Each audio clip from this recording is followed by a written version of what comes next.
Architecture, en fait, c'est l'histoire d'une famille, d'une grande famille entre disons 1910 et jusqu'à l'Anschluss.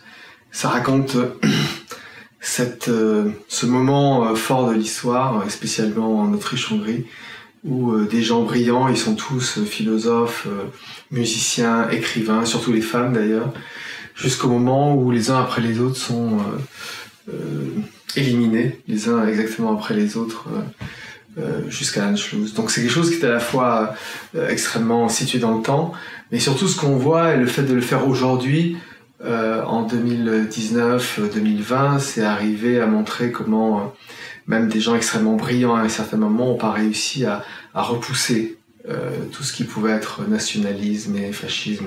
C'est pour ça que c'est important et fort de le faire aujourd'hui, dans la mesure où c'est quelque chose où on sent autour de soi.